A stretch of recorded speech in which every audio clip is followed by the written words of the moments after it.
Assalamualaikum. Halo Sobat Belajar, selamat datang di Live Classes Matematika. Ayo belajar nih. Kembali lagi nih bersama kakak Kak Denny. Jadi pada kesempatan kali ini kakak akan menemani Sobat Belajar sekalian nih. Khususnya ke SMP ya. Jadi kita akan mempelajari materi SMP ya. Jadi judulnya apa Kak? Nah judulnya sudah ada di belakang kakak. Tapi sebelum masuk ke judul dan materinya, kakak mau tanya dulu gimana nih kabar Sobat Belajar? Semoga dalam keadaan baik-baik saja ya, dan semoga kita semua selalu diberikan kesehatan. Oke, nah kita masuk ke judul nih. Di sini ada judulnya ya, udah tertera kesebangunan dan kongruenitas. Di subjudul ada mengukur tinggi menggunakan bayangan. Wah, gimana tuh Kak mengukur tinggi menggunakan bayangan? Kira-kira kebayang nggak Sobat Belajar kita mengukur tinggi suatu benda menggunakan bayangan? Jadi kalau belum kebayang kita masuk ya. Jadi di sini ada pertanyaan nih, bayangan bisa buat apa ya? Nah, kalau bayangan bisa buat ya, kalau di film-film mungkin buat kekuatan gitu bayangan. Tapi di kehidupan nyata ternyata nggak bisa gitu kita gunakan sebagai kekuatan kita ini bayangan. Jadi untuk apa? Nah, bayangan bisa kita gunakan salah satunya untuk tadi ya, sesuai di judul, untuk mengukur tinggi. Mengukur tinggi apa? Biasanya tinggi benda. Tinggi benda dong tentunya. Gimana nih Kak? Jadi ilustrasinya seperti ini Sobat Belajar. Kalau di sini misalnya Sobat Belajar punya gedung ya. Jadi ada gedung. Nah, gedung ini kan tingginya sudah diketahui ya. Tingginya diketahui dari mana Kak? Sobat Belajar bisa search gedung ini tingginya berapa gitu misalnya. Lalu terdapat bayangan dari gedung tersebut nih. Dapat bayangan, maka kalau misalnya ya ada pohon di depan gedung tersebut yang memiliki bayangan sama dengan gedung ujungnya, jadi kan gambarnya seperti ini ya. Jadi ini adalah bayangan gedung, misal warna biru, bayangan gedung sepanjang ini, lalu bayangan si pohon sepanjang ini. Nah kebetulan ujung bayangan gedung dan ujung bayangan pohon bertemu di satu titik nih Sobat Belajar. Maka dari sini kita bisa mengukur bayangan pohon. Tadi ya. Gimana caranya? Caranya kita mengetahui tadi tinggi gedung menggunakan, misalnya Sobat Belajar mencari gitu. Tinggi gedungnya kan diketahui misalnya di Google atau di apa gitu. Sobat Belajar bisa search bayangan tinggi dari gedungnya. Lalu Sobat Belajar bisa mencari tinggi pohon berdasarkan bayangan pohonnya. Gimana caranya? Nah, itu yang akan kita pelajari nih tadi. Kita akan mempelajari gimana cara menghitung tinggi pohon ini menggunakan tinggi gedung dan bayangan gedung. Oke, dan juga tinggi atau bayangan pohonnya ya. Gimana nih caranya? Itu melalui konsep kesebangunan dan kongruenitas. Oke. Nah, tanpa basa-basi kita langsung aja masuk ke materinya. Jadi udah penasaran ya gimana cara menghitungnya nih nanti. Kalau penasaran Sobat Belajar bisa siapkan dulu pensil, pulpen dan juga kertasnya karena kita akan segera masuk ke materi. Kalau gitu kalau udah siap kita masuk ke materi karena sekarang belajar itu mudah. Ayo belajar. Jangan lupa belajar karena sekarang belajar itu mudah. Ayo belajar. Nah Sobat Belajar, sekarang kita sudah masuk ke dalam materinya. Nah, tadi kan materinya sudah berjudul tuh kesebangunan dan kongruenitas. Nah tapi kakak di sini kakak balik dulu ya. Jadi kita akan bahas kongruenitas dulu dibandingkan dengan kesebangunannya. Kenapa? Karena kongruenitas mempunyai prinsip yang lebih sederhana atau lebih mudah deh. Kita pelajari yang mudah dulu. Gimana tuh kongruenitas? Dua bangun dikatakan kongruen ya. Jadi dikatakan kongruen bukan sebangun Kak. Kongruen. Nah, dua bangun dikatakan kongruen jika memiliki bentuk dan ukuran yang sama.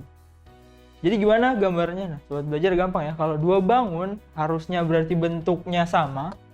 Nah, kalau di sini contohnya adalah trapesium siku-siku, maka untuk mencapai kongruen, Sobat Belajar juga harus memiliki satu lagi trapesium siku-siku. Oke? Jadi bentuk, yang pertama bentuknya harus sama, lalu yang kedua ukurannya juga harus sama. Jadi seperti dua benda yang sama bentuk dan ukurannya. Oke ya, itu adalah kongruenitas. Di sini Sobat Belajar bisa lihat ada trapesium siku-siku KLMN dan juga trapesium siku-siku PQRS. Nah, di sini karena bentuknya sudah sama ya, maka untuk mencapai kongruen, belajar hanya cukup mengetahui ukurannya. Berarti harus sama nih ukurannya. Gimana tuh ukuran sama? Berarti kalau KL, nah KL-nya misalnya 12, maka PQ juga harus 12 karena sisinya bersesuaian. Lalu LM-nya misalnya 15, nah maka QS juga harus 15 dan seterusnya. MN berarti ini misalnya 18, nah RS juga 18. KN-nya 9, maka PR-nya 9. Nah, ini baru dikatakan dua bangunnya menjadi kongruen karena dia bentuknya sudah sama, lalu ukurannya juga kita sudah membuat menjadi sama nih, 12, 12, 15, 15, 18, 18, 9, 9. Nah, maka dua bangun KLMN dan PQRS ini, dua trapesium siku-siku sudah kongruen. Oke ya, jadi kongruen itu mudah ya untuk bentuk dan ukurannya harus sama keduanya. Nah, lanjut nih, kita langsung masuk ke selanjutnya, yaitu kesebangunan. Nah, di sini kesebangunan itu sama nggak Kak dengan kongruen? Di sini ada titik bedanya justru. Yang pertama, kita punya sudut. Jadi kalau di kongruen kita tidak membahas sudut. Nah, kalau di kesebangunan kita membahas yang pertama itu justru sudut. Oke, sudut harus sama. Jadi nggak harus bentuknya sama, tapi yang pertama itu ada sudut. Sudut harus sama. Sudut-sudut yang bersesuaian harus sama. Lalu yang kedua ada sisi. Nah, sisi apakah harus sama sisi di kesebangunan? Nah, ternyata enggak. Sisi yang bersesuaian harus memiliki perbandingan yang sama. Jadi perbandingannya tetap gitu antara satu bentuk dan bentuk lain. Contohnya gimana Kak? Nah, di sini ada dua trapesium lagi nih, siku-siku yang tadi ya. Jadi kalau misalkan sudutnya, nah kita lihat nih, maka bentuk sudutnya harus sesuai. Yang sesuai yang mana? Nah, sudut siku-siku dengan sudut siku-siku yang ini. Nah, sudutnya harus sama semuanya. Kalau di trapesium siku-siku memiliki 4 sudut ini, maka di bangun satunya lagi harus memiliki 4 sudut yang sama seperti bangun di sebelahnya. Apakah ukurannya berbeda? Nah, di sini ukuran dari trapesium yang kiri lebih besar daripada trapesium yang kanan nih sobat belajar. Jadi ukuran tidak berpengaruh asalkan, nah poin kedua yaitu perbandingan antar sisinya. Perbandingan tuh tulisannya gimana Kak? Perbandingan berarti kita bahas sudut dulu deh. Nah, di sini sudut-sudut yang bersesuaian sobat belajar bisa kira gak apa aja. Di sini ada K. Nah, maka K ini sama dengan apa? P. Oke. K dan P. Lalu L dengan Q ya. L dengan Q. Lalu ada M dengan R. Oke.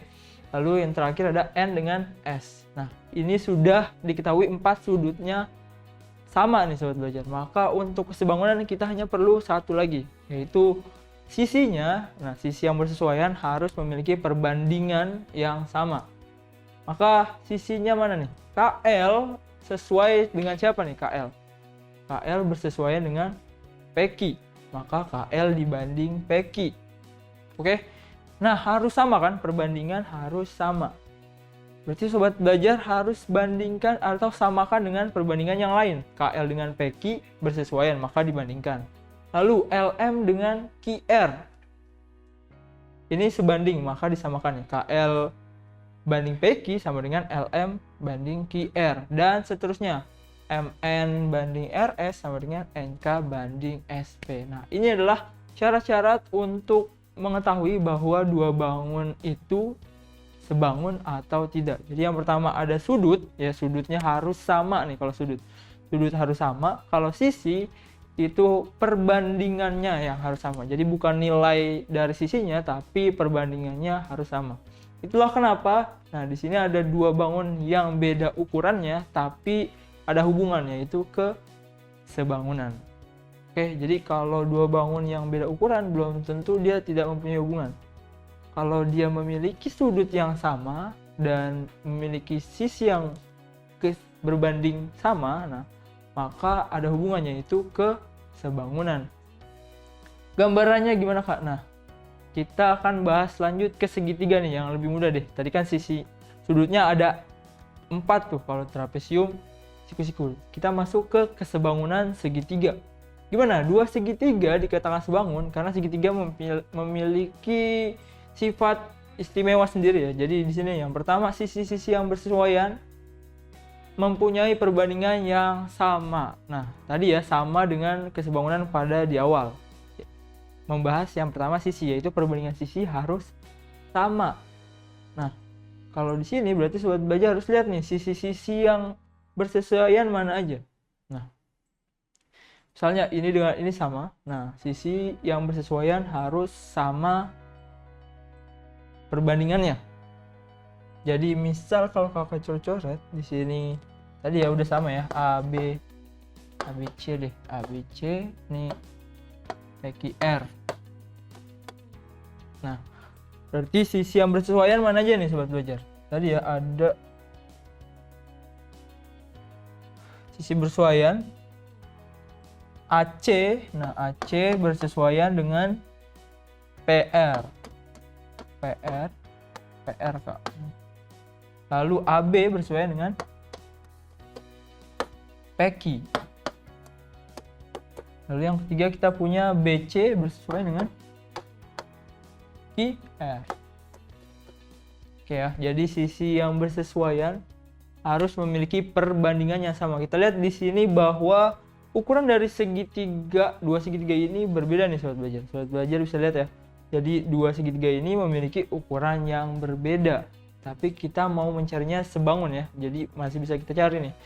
Kalau kongruen, kalau ditanyakan kongruen, apakah dua segitiga ini kongruen? Sudah jelas tidak ya. Kenapa? Karena bentuknya sama, oke boleh, tapi ukurannya tidak sama, maka tidak bisa dikatakan kongruen. Oke, maka itu yang pertama adalah sisi-sisi yang bersesuaian memiliki perbandingan yang sama. Lalu, nah, kita lihat di B, sudut-sudut yang bersesuaian sama besar. Ini sama aja dengan kesebangunan di trapesium tadi. Ya, jadi secara garis besar untuk kesebangunan itu ada dua ya. Untuk sudutnya harus sama besar dan sisi yang bersesuaian harus memiliki perbandingan yang sama. Nih, buat belajar bisa lihat kalau sudut di segitiga berarti seperti ini ya. Nah, sudut-sudut. Oke, sudut-sudutnya harus sama besar. Berarti kalau kita namakan di sini A, PC, pindah lagi nih Kak. Iya. Ini PQR. Nah, maka sudut A sama dengan P harus. B juga harus sama dengan Q. Sudut yang bersesuaian ya. C sama dengan R. Jadi besar sudut harus sama. Nah, ternyata di segitiga memiliki tambahan syarat nih atau kondisi lain yang memungkinkan kita mengetahui.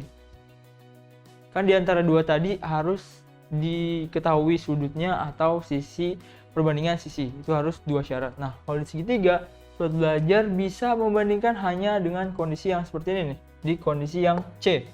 Gimana tuh caranya? Nah, caranya harus diketahui dua sisi aja. Dua sisi diketahui. Dua sisi memiliki perbandingan yang sama dan satu sudut. Satu sudut yang mana? Satu sudut yang mengapit dua sisi tersebut.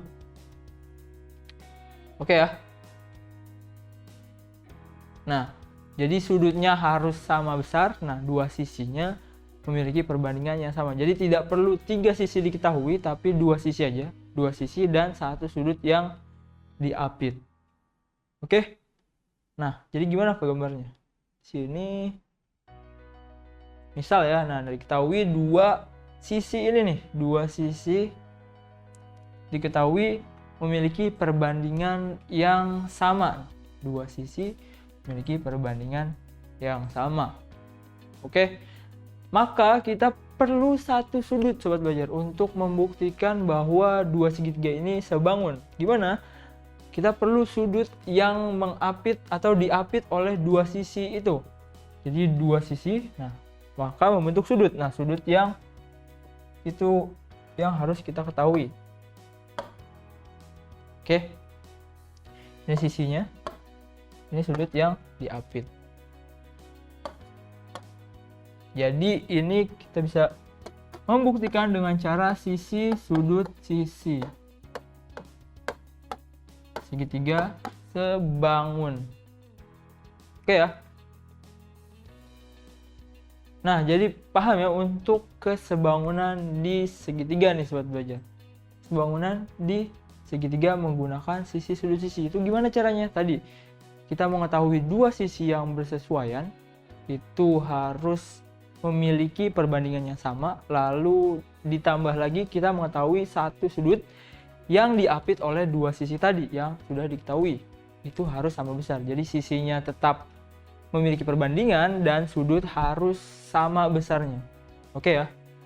Jadi itu untuk kesebangunan. Nah, kesebangunan tadi kan dari kongruen ya. Kalau dari kongruen kita belajar bahwa bentuk dan ukuran. Jadi kongruen itu benar-benar atau betul-betul dia ukurannya sama dan bentuknya juga sama. Berarti kalau segitiga ya dengan segitiga dan ukurannya juga harus sama. Kalau sebangunan, nah ukurannya tidak perlu sama, tapi memiliki perbandingan yang sama. Jadi beda ya, antara memiliki ukuran yang sama atau nilai yang sama dengan perbandingannya yang sama. Oke. Nah, kita lanjut. Nah, kita langsung masuk ke contoh di judul nih. Tadi kan kita sudah cerita tentang gedung dan judul ini. Kita lihat bahwa antara pohon, gedung, dan juga bayangan, ya tadi kan bayangan ya. Jadi mengukur tinggi dengan bayangan. Nah, diketahui sebuah gedung nih. Jadi diketahuinya gedung. Seperti yang tadi kakak bilang, kalau gedung kan kita bisa cari tuh di misalnya informasi dari pemilik gedung gitu. Kita bisa tanyakan berapa tinggi gedung ini Pak gitu. Nah, di sini diberikan tinggi gedung 8 meter. Sementara kalau pohon, nah kita kan susah juga tuh mau tanya siapa tinggi pohon. Nah, kita bisa menggunakan tinggi gedung dan bayangannya. Jadi sobat belajar bisa lihat di sini antara gedung, pohon, dan juga bayangan. Oke, ini bayangan pohon ya, 10. Bayangan gedung 15. Oke, nah di sini kita lihat di sini ada pohon, maka ada dua segitiga nih sobat belajar.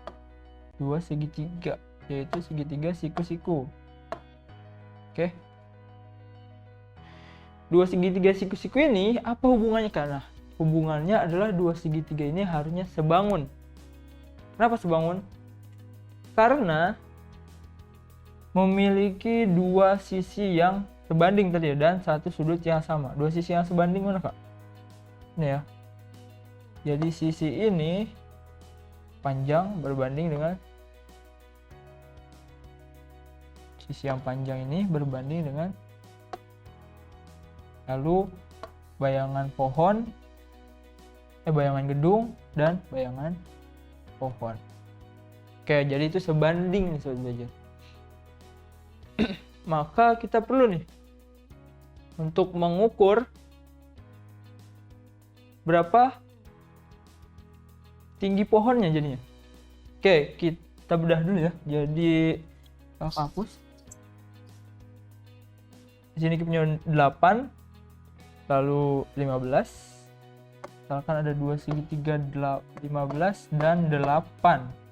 Oke ya, ini segitiga antara gedung bayangan. Gedungnya 8, bayangannya 15. Lalu kita membuat lagi nih segitiga satu lagi, yaitu antara pohon dan juga bayangannya. Pohon dan bayangan. Nah, tinggi pohon kita tidak ketahui dan bayangan pohon kita ketahui, yaitu 10. Nah, dari sini sobat belajar bisa lihat ya bahwa tadi kita sudah buktikan bahwa dua segitiga ini sebangun nih. Maka kalau sebangun artinya apa Kak? Nah, kalau artinya sebangun memiliki, yaitu memiliki perbandingan yang sama ya. Jadi perbandingannya harusnya sama. Perbandingannya gimana? Antara sisi yang bersesuaian. Berarti tinggi gedung sesuainya dengan apa? Tinggi pohon. 8 dibanding X. Oke ya. Maka sama dengan perbandingan apa lagi yang kita ketahui? Ini ya. Panjang bayangan banding panjang bayangan pohon. Panjang bayangan gedung dan panjang bayangan pohon ya. Jadi itu sudah ketahui nih. Maka kalau sudah seperti ini, sobat belajar tinggal kalikan saja kan. Tinggal kali silang, maka kita akan mendapatkan nilai X-nya nih. Jadi 8 dikali 10 sama dengan 15 dikali X. X sama dengan 80 dibagi 15. Oh, nggak kelihatan kak. Pindah di atas deh. X sama dengan 80 dibagi 15. Maka inilah tinggi pohon. Tinggi pohon yang kita cari, yaitu X sama dengan 80 dibagi 15 itu dibagi kira-kira berapa ya? Dibagi 5 itu 3, dibagi 5 16. Ini 5,33. Jadi seperti itu kira-kira tinggi pohon yang kita dapatkan berdasarkan bayangan. Jadi kita dapat mengukur tinggi pohon hanya menggunakan tinggi gedung dan bayangan gedung. Dan juga tentunya bayangan pohon itu sendiri ya. Jadi kan kenapa nih kita menggunakan bayangan pohon? Karena bayangan pohon kita dapat mengukurnya secara manual ya, bisa ya. Buat belajar tinggal hitung aja panjang bayangan mendatar. Kalau tinggi kan susah tuh. Oke, jadi itu tinggi dari pohon yang kita cari menggunakan sebangunan segitiga. Oke, lanjut. Nah, selanjutnya kakak punya contoh lagi nih tentang kesebangunan.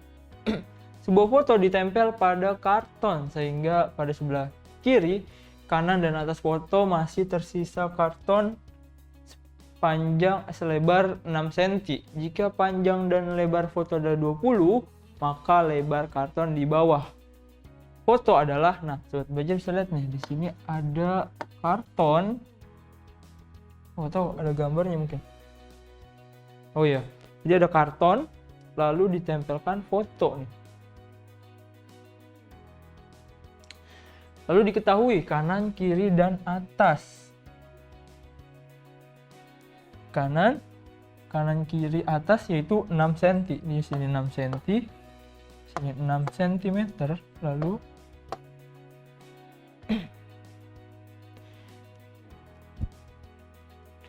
jika panjang dan lebar foto berturut-turut 12 dan 20, panjang dan lebar. Panjang dan lebar foto. Panjangnya itu 12, lebarnya 20. Oke, maka berapa lebar karton di bawah foto? Ini ditanya ya. Oke, jadi kan dari foto ini ada jarak antara foto dan tepi karton yaitu 6 cm, 6 cm, dan 6 cm. Lalu jarak yang di bawahnya belum diketahui. Maka gimana nih untuk mencari jarak yang di bawah? Maka kita harus tahu dulu ukuran kartonnya berapa. Nah, kita lihat di sini bahwa menggunakan kesebangunan yaitu 2 persegi panjang nih yang sebangun ya. Kita lihat bahwa ukuran fotonya itu 12 dikali 20. Sementara ukuran karton kita belum ketahui, tapi kita bisa lihat di sini ada lebar karton itu 6 ditambah 20 ditambah 6 yaitu 32. Lebarnya atau panjangnya berapa nih? Kalau sudah seperti ini kan sobat belajar tahu ya. Jadi dari kesebangunan kita hanya membandingkan sisi-sisi yang bersesuaian. Berarti 12 sesuai dengan 32 karena sama-sama lebar dari persegi panjangnya. Lalu panjangnya 20 bersesuaian dengan yang ditanyakan. Maka X kita dapat 20 dikali 32 dibagi 12. dibagi 4 ini 8, dibagi 4 3. 160 dibagi 3. Jadi ini adalah lebar atau panjang ya, panjang dari kartonnya. 160 dibagi 3 tadi ya, berarti kita dapat 5,53,3 deh. Nah, 53,3 dikurangi kan, berarti kita sudah punya 6, lalu kita punya, oh salah ya, ini bukan 12.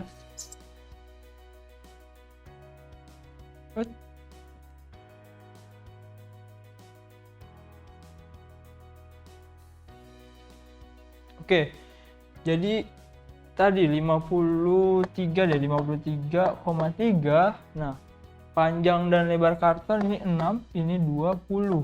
Maka ini berapa nih?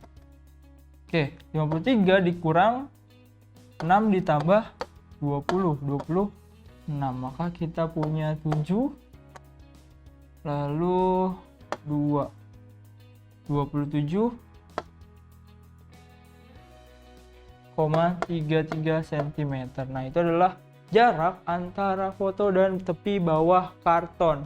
Nah, mungkin itu aja materi yang dapat kakak sampaikan atau kakak berikan pada kesempatan kali ini. Semoga penjelasan yang kakak berikan dapat dimengerti dan dapat diterima dengan baik oleh sobat belajar. Semangat terus belajarnya sobat belajar, terus berlatih karena sekarang belajar itu mudah. Ayo belajar. Aduh, masih 75 detik. Jangan lupa belajar, karena sekarang belajar itu mudah. Ayo belajar!